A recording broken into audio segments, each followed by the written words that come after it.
Welcome to sports live presented by cool. আপনাদের সাথে আছি আমি মঞ্জুরি আজাদ এবং সেই সঙ্গে আছি আমি সৈয়দ আবিদ হোসেন সামি। মঞ্জুরির কাছে আমার একটা কোয়েশ্চেন, তা হচ্ছে তুমি লাইফে চাপ কখন অনুভব করো? চাপ কখন অনুভব করি? যখন আমার উপর অনেক প্রেশার থাকে, এক্সপেকটেশনটা যখন অনেক বেশি থাকে, and something I have to do actually good. এবং সেই সঙ্গে আরেকটা ব্যাপার থাকে না যে সময়ের সঙ্গে যখন যুদ্ধ করতে হয়, সময়ের সঙ্গে তা তো যখন লড়াই অবশ্যই। করতে হয়। ক্রিকেটের 3টা ফরম্যাট আছে যার মধ্যে time is not your friend বলা হয় টি-20 ক্রিকেটকে। কারণ টি-20 ক্রিকেটে you have to be proactive, খুব দ্রুততম সময়ের মধ্যে সিদ্ধান্ত নিতে হয়, দ্রুততম সময়ের মধ্যে রিয়্যাক্ট করতে হয়।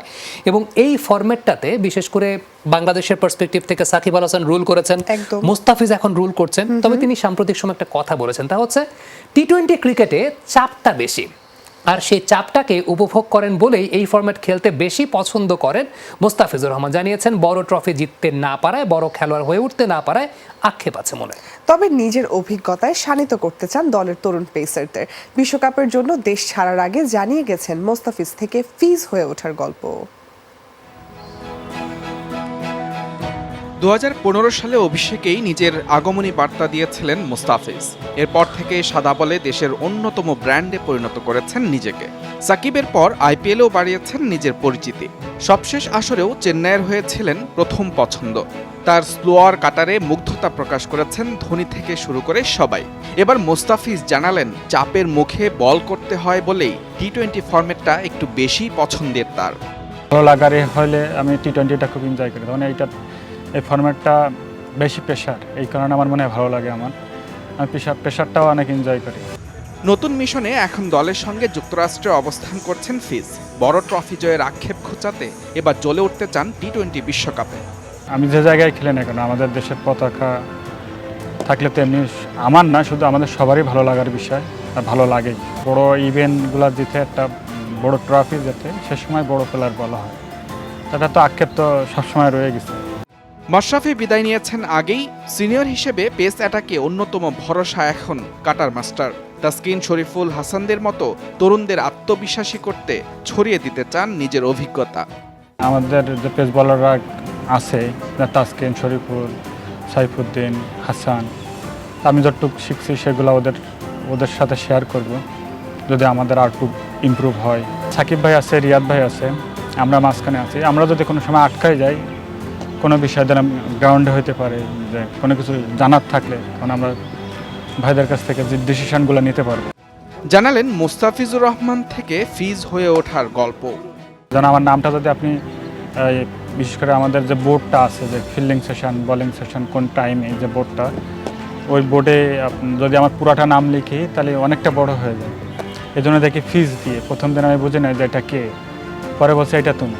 তারপরে থেকে তারপরে আমি আইপিএলে খেলতে গেছিলাম 16-এ, ওখানেও যে ফিজটা পপুলার হয়েছে, তারপর থেকে চলতে আছে। মুজরাবিন তারেক, যমুনা স্পোর্টস।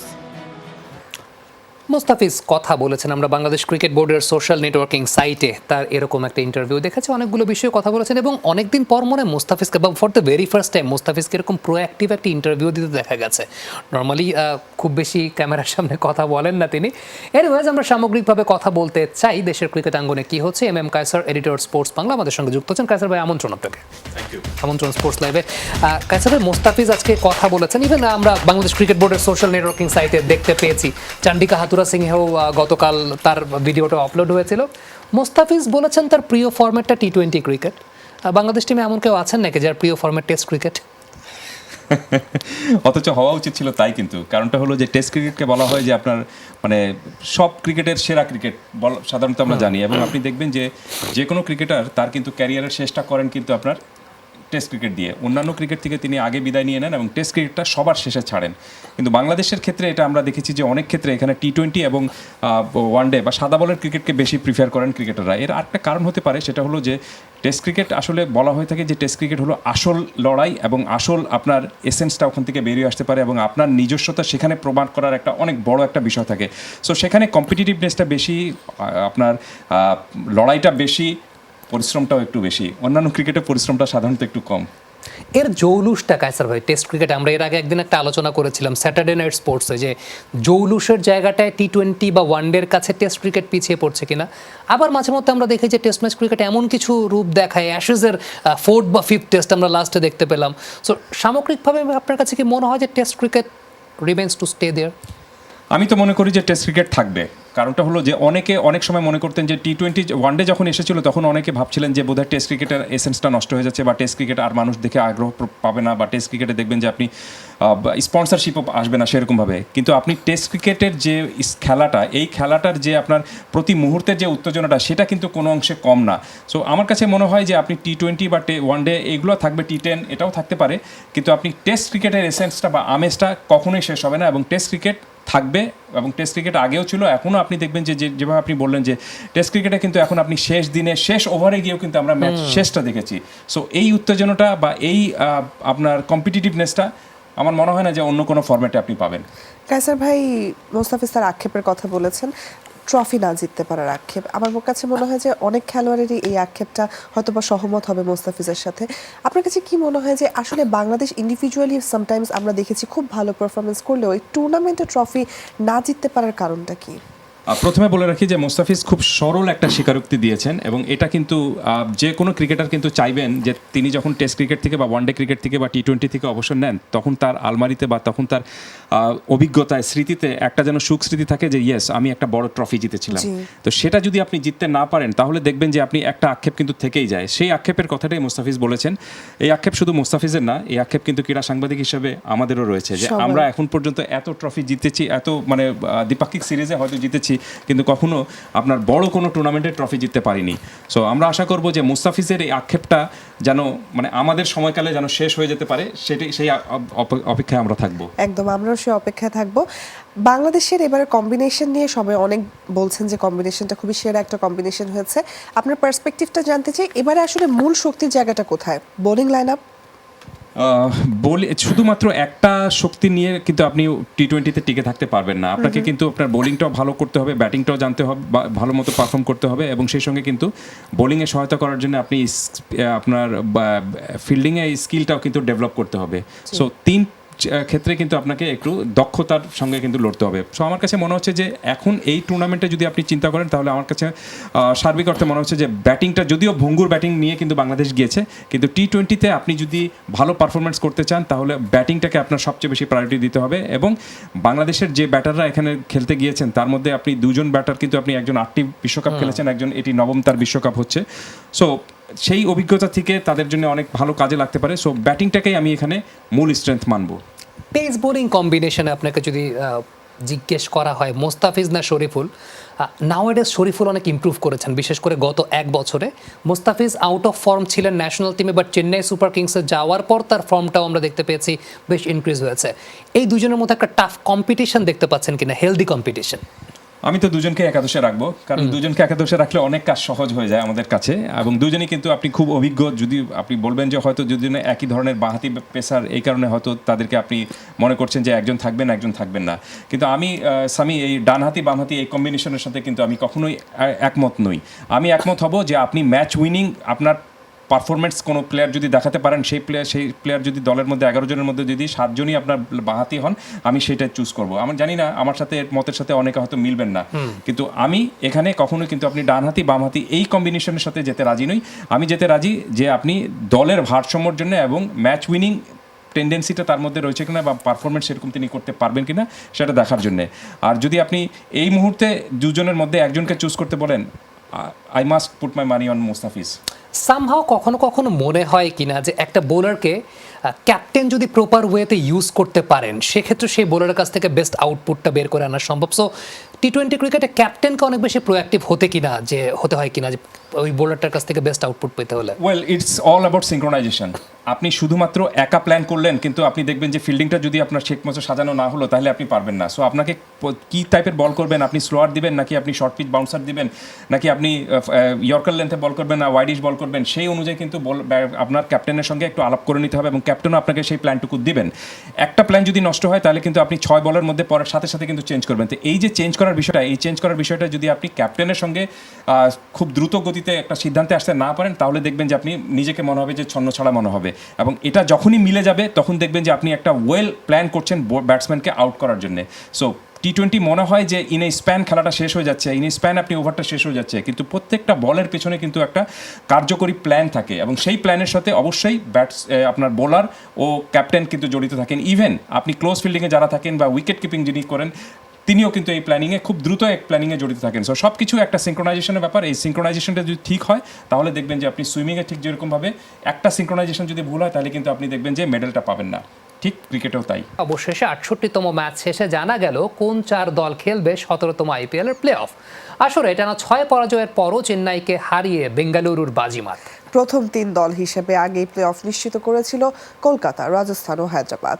আগামী 21, 22 ও 24 মে অনুষ্ঠিত হবে কোয়ালিফায়ার রাউন্ডের ম্যাচগুলো। 10 দলের 74 ম্যাচের লড়াই, 2 মাসের মহাযজ্ঞ। রাউন্ড রবিন লিগের লক্ষ্য একটাই, শেষ 4 নিশ্চিত করা। আইপিএলের 17তম আসরে শেষ পর্যন্ত 68তম ম্যাচ শেষে দেখা মিলল শীর্ষ 4 দলের। কলকাতা, রাজস্থান, হায়দ্রাবাদ 3 দল প্লে অফ নিশ্চিত করেছিল আগেই। ফাঁকা ছিল একটা স্পট, চেন্নাই নাকি বেঙ্গালুরু। প্রশ্নের উত্তর মিলেছে শনিবার রাতে এম চিন্নাস্বামী স্টেডিয়ামে। অনেক হিসাব নিকাশের ম্যাচে এগিয়ে থাকা চেন্নাইকে হারিয়ে আসরের চতুর্থ দল হিসেবে কোয়ালিফায়ার রাউন্ডে জায়গা পেল কোহলি ফাফরা। সমান 14 পয়েন্ট নিয়ে নেট রান রেটে চেন্নাইকে পেছনে ফেলে বেঙ্গালুরু।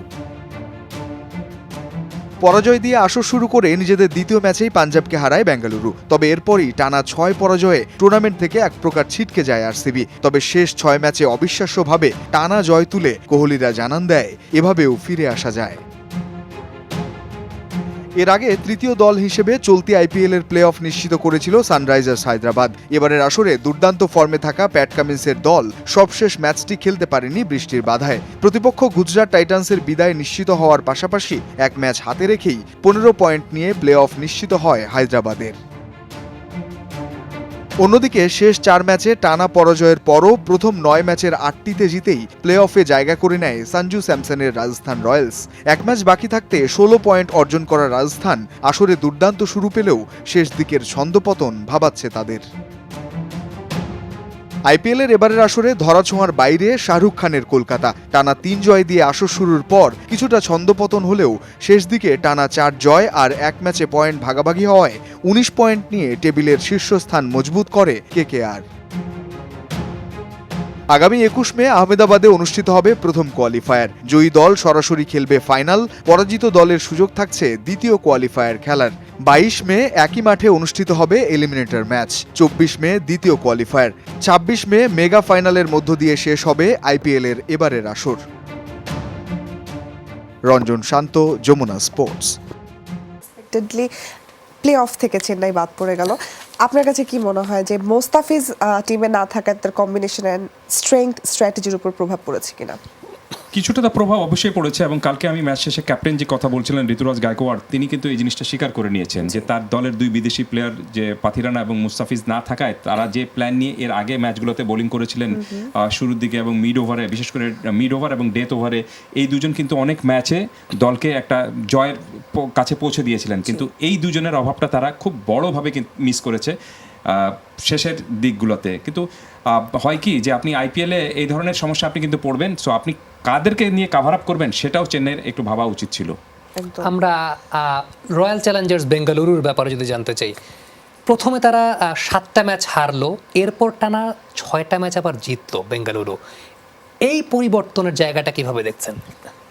আপনি, আমার কাছে মনে হচ্ছে যে রয়্যাল চ্যালেঞ্জার বেঙ্গালুরুর নামটা চেঞ্জ করে দেওয়া উচিত, এখন কামব্যাক কিং হিসেবে দেওয়া উচিত। কারণ যেভাবে তারা যে পারফরমেন্সটা করেছে তাতে নিশ্চিতভাবে কিন্তু এটা অন্য যে কোনো দলের জন্য বা যে কারোর জন্য একটা ভালো একটা দৃষ্টান্ত বা উদাহরণ হয়ে থাকবে। এই কারণে বলা হয় যে কখনোই কিন্তু শেষ হওয়ার আগে যেন বলে যেতে নেই যে আমি শেষ হয়ে গিয়েছে বা আমি হেরে গিয়েছি। সেই জিনিসটা তারা কিন্তু করে দেখিয়েছে।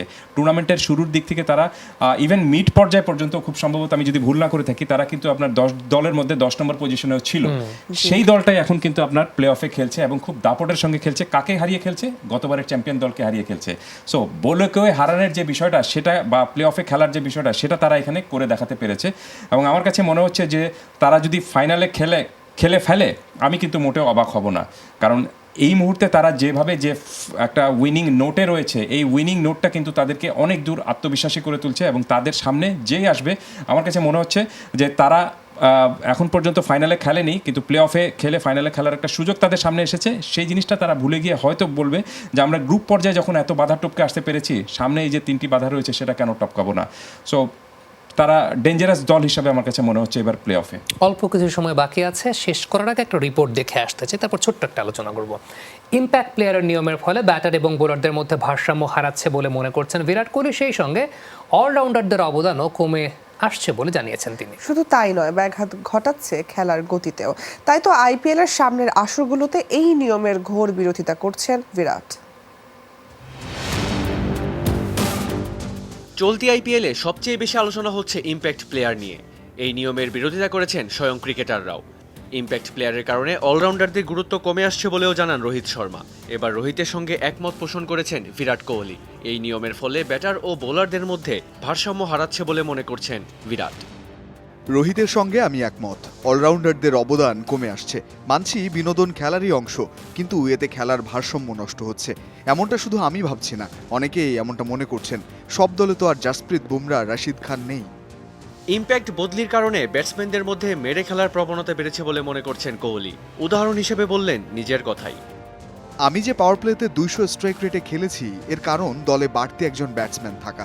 আমি জানি 8 নম্বরেও ব্যাটিং করার মতো একজন আছে। আমার মতে এই ব্যাপারটা খেলার সমতায় ব্যাঘাত ঘটাচ্ছে। শুধু আমি নই, অনেকেই এভাবেই দেখছে ব্যাপারটা। ইম্প্যাক্ট বদলির নিয়ম আইপিএলে আগামী আসরগুলোতে থাকবে কিনা সেটা টি-20 বিশ্বকাপের পর পর্যালোচনা করা হবে বলে জানিয়েছেন জয় শাহ। এক্ষেত্রে সেটা বাদ দেওয়ার পক্ষেই রয়েছেন কোহলি। জয় ভাই এরই মধ্যে নিয়মটা পর্যালোচনার কথা বলেছেন। আমি নিশ্চিত খেলায় সমতা আনার জন্য তারা একটা উপসংহার টানতে পারবেন। ব্যাটার ও বোলারদের মধ্যে একটা ভারসাম্য দরকার। হ্যাঁ, একজন ব্যাটার হিসেবে আমি বলতেই পারি বিষয়টি দারুণ, কিন্তু আপনাকে মনে রাখতে হবে 4 ছক্কা মানেই রোমাঞ্চ নয়, কখনো কখনো 160 রানও রোমাঞ্চকর হয়। ডু অর ডাই ম্যাচে চেন্নাইকে হারিয়ে প্লে অফে জায়গা করে নিয়েছে কোহলির দল। আইপিএলের 17তম আসরে দলটির শিরোপা খরা ঘোচে কিনা সেটাই এখন দেখার বিষয়। মেহেদি রিয়ান, যমুনা স্পোর্টস। আসলে এই উত্তেজনাটা বাড়ানোর জন্য এই নিয়মটা আসলে আনা হয়েছিল, যাতে হচ্ছে এক্সাইটমেন্টটা বাড়ে, এই যে একটা ভিন্ন ধর্মী একটা বিষয় যাতে নতুনভাবে পরিচিত হয়। সেই জায়গায় বিরাট বলছেন গতি কমে যাচ্ছে, এবং অলরাউন্ডারের যে বিষয়টা সে বলেছে, অ্যান্ড আমরা এটা অনেক আগে কনসার্নও ছিল। আপনার কাছে কি মনে হচ্ছে টোটাল অবজারভেশন, এটা কি উঠায় ফেলা উচিত? না, দেখুন, আপনি ক্রিকেট আমরা সাধারণত জানি যে বেস্ট 11 কি সেটা জানতাম, কিন্তু এখানে তো আপনি বেস্ট 11 বলতে পারবেন না, এখানে Best আপনাকে 12 বলতে হবে বেস্ট 12 বলতে হবে। একদম। সো ক্রিকেট 11 জনের খেলা সবসময় জানতাম, কিন্তু এখন এই নিয়মের কারণে 12 জনের খেলায় পরিণত হয়ে গেছে। এবং হ্যাঁ, এটা সবচেয়ে বেশি ক্ষতিগ্রস্ত হচ্ছেন কিন্তু আপনার অলরাউন্ডাররা। কারণ আপনি একজন ব্যাটসম্যানকে জায়গায় আপনি একজন বোলারকে বসা খেলাচ্ছেন, একজন বোলারের জায়গায় একজন ব্যাটসম্যানকে খেলাচ্ছেন, ফলে আপনার কিন্তু জেনুইন যে অলরাউন্ডারের দরকার সেই অলরাউন্ডারের দরকারটা হচ্ছে না। এবং খেলার গতির চেয়ে আমার কাছে মনে হচ্ছে যে একটা কিছু ট্র্যাডিশন কিন্তু আপনার রেখে দেওয়া উচিত। এবং আমার কাছে মনে হচ্ছে যে এই জিনিসটা তারা একটা পরীক্ষামূলক হিসেবে চালিয়েছিলেন, এবং অনেকে যেহেতু পছন্দ করছেন না, খেলার গতিতে একটু সমস্যা পড়ছে, তার চেয়ে বড় সমস্যা পড়ছে ঐতিহ্যে। সো মোস্ট প্রবলি এই নিয়মটা নেক্সট সিজনে হয়তো বাদ যেতে পারে, হয়তো বা টুর্নামেন্টের উত্তেজনাকে আরেকটু বাড়ানোর জন্য আরেকটু রান যাতে হয় কমার্শিয়াল পয়েন্ট অফ ভিউ থেকে, সেই চিন্তা করে এই সিদ্ধান্ত নেওয়া হয়েছিল। কায়সার ভাই, থ্যাংক ইউ ভেরি মাচ আজকে আমাদেরকে সময় দেওয়ার জন্য। দর্শক, এই ছিল আজকের স্পোর্টস লাইভ। এবং সাথে থাকার জন্য সবাইকে ধন্যবাদ। আল্লাহ হাফেজ।